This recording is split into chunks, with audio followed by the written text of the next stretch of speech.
उत्तर प्रदेश के हाथरस में भोले बाबा के सत्संग के दौरान बड़ा हादसा हो गया। यहाँ जिले के फुलराई गांव में भोले बाबा का प्रवचन कार्यक्रम चल रहा था। इस दौरान समापन के बाद अचानक भगदड़ मच गई, जिसमें करीब 134 लोगों की मौत हो गई। वहीं इस संख्या में बढ़ोतरी होने की भी संभावना है।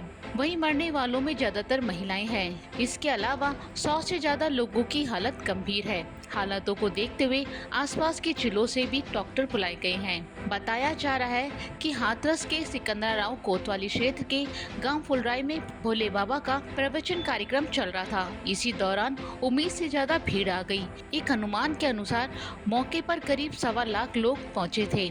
इस दौरान लोगों की भीड़ के कारण परेशानी होने लगी।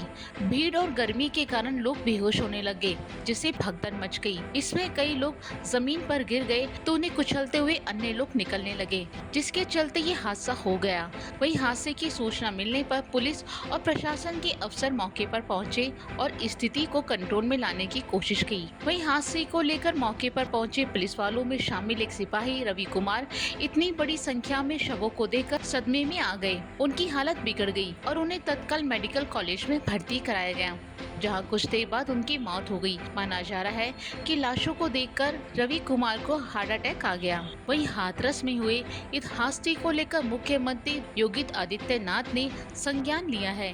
उन्होंने जिला प्रशासन के अधिकारियों को मौके पर पहुंचकर राहत कार्य में तेजी लाने के निर्देश दिए हैं। इसके साथ ही सीएम योगी ने मृतकों के परिजन के प्रति संवेदना व्यक्त की है। वहीं घायलों के शीघ्र स्वस्थ होने की कामना की है। का कोई आयोजन स्थानीय गांवों में उनके द्वारा सत्संग के आयोजन के माध्यम से किए जाते रहे हैं और स्थानीय भक्तगण उस कार्यक्रम में भाग लेते हैं। उस समय जब मंचीय कार्यक्रम संपन्न हो चुका होता है तो बताते हैं कि जब सत्संग के प्रवचनकर्ता वहां से मंच से उतर रहे थे तो उनकी तरफ अचानक भक्तों की भीड़ उन्हें छूने के लिए उधर जा रही थी और सेवादारों के द्वारा रोकने पर यह हादसा वहां पर घटित हुआ। इस पूरे मामले की जांच के लिए हम लोगों ने एडिशनल डीजी आगरा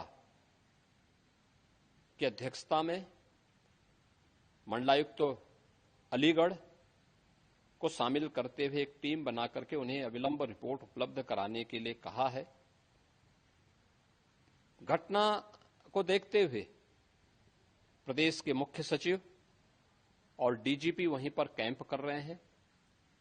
प्रदेश सरकार के 3 मंत्री चौधरी लक्ष्मी नारायण जी, श्री संदीप सिंह जी, श्री असीम अरुण जी, ये तीनों लोग वहां पर घटना स्थल पर ही कैंप करके घायलों को उपचार आदि की व्यवस्था में लगे हुए हैं।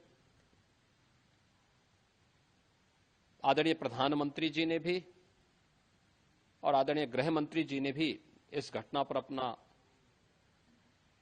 गहरा दुख व्यक्त करते हुए शोक संतप्त परिजनों के प्रति अपनी संवेदना व्यक्त की है और भारत सरकार ने भी और राज्य सरकार ने भी मृतक के परिजन को 2-2 लाख रुपए की और गंभीर रूप से घायल परिवारों की नागरिकों के लिए भी 50-50 हजार रुपए की सहायता की घोषणा की है। इस हादसे को लेकर प्रधानमंत्री नरेंद्र मोदी ने लोकसभा में दुख जताया है। इस हादसे को लेकर प्रधानमंत्री नरेंद्र मोदी ने मुख्यमंत्री योगी आदित्यनाथ से बात भी की और उन्हें केंद्र सरकार की ओर से हर संभव मदद का भरोसा दिलाया। कांग्रेस नेता राहुल गांधी ने हाथरस भगदड़ में मौतों पर शोक जताया। उन्होंने एक्स पर ट्वीट करते हुए लिखा कि उत्तर प्रदेश के हाथरस में सत्संग के दौरान मची भगदड़ में कई श्रद्धालुओं की मृत्यु का समाचार अत्यंत पीड़ादायक है। सभी शोकुल परिजनों को अपनी गहरी संवेदनाएं व्यक्त करते हुए घायलों के शीघ्र स्वस्थ होने की आशा करता हूं। इसके अलावा हाथरस हादसे पर समाजवादी पार्टी के सांसद अखिलेश यादव ने कहा कि सरकार आखिरकार क्या कर रही थी। सरकार की जानकारी में होने के बावजूद इतनी बड़ी घटना होना बहुत दुखद है। उनकी सुरक्षा और व्यवस्था के लिए सरकार ने क्या किया। होने के बाद भी इतनी बड़ी घटना हो जाए बहुत दुखद है। सरकार की जिम्मेदारी बनती है कि अगर किसी आयोजन में इतने लोग इकट्ठे हो रहे हैं या इतने लोग आने वाले हैं तो आखिरकार उनकी सुरक्षा, उनकी व्यवस्था के लिए सरकार ने क्या किया, ये सबसे बड़ा प्रश्न लगता है। लेकिन चूक कैसे हो जाती है, बार बार ऐसी घटना होती है? देखिए, जब तक आप किसी आयोजन पे शुरुआत में से लेकर के अंत तक ध्यान नहीं देंगे तो ऐसी घटना ही होंगी। इसके लिए जिम्मेदार अगर कोई है तो वहाँ सरकार जिम्मेदार है। मरने वालों की मदद हो, उनके परिवार के लोगों का पूरा इंतजाम हो, जो अगर घायल हैं जिनको इलाज की जरूरत है, हमें उम्मीद है कि सरकार उनका इलाज अच्छा कराएगी।